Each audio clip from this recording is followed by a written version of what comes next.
যে আমার পিছনে দেখতেছেন আমার ভাই ওয়াসিম পাটা ভেঙে আলাদা হয়ে গেছিল। তখন ওই যে চিকিৎসার জন্য মাধবপুরের মানুষ যে মিলে এগিয়ে আসছেন, আসলে ভাই মানবতায় কোনো বেঁচে আছে। প্রায় 1,08,000 টাকা আপনারা সহযোগিতা করেছেন। আপনাদের দানকে আল্লাহ পাক কবুল করুন। আমিন। প্রবাসী এবং দেশে যারা আপনারা ওই ওয়াসিমের পাশে এগিয়ে আসছেন ভাই, আপনারা নিজের ভাই এবং নিজের পরিবারের মনে করে এই এত সহযোগিতা আপনারা করছেন, আসলে ও এখন চিকিৎসা করে বাসায় চলে আসে।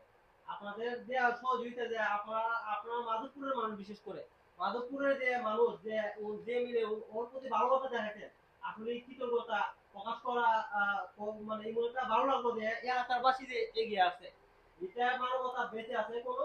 এখন এই যে জুয়েল অনেক চেষ্টা করছে, আকিল আছে, বিদেশ থেকে মেহেদি পুশ করছে, মেহেদি, বুরহান, নজরুল ভাই, আপনারা যারা সহযোগিতা করেছেন, যা আসলে এতটা ভালো লাগছে যে দিকে যে আমরা এলাকাবাসী হিসেবে যে আমাদের দায়িত্ব কর্তব্য ছিল, আপনারা এগিয়ে আসছেন।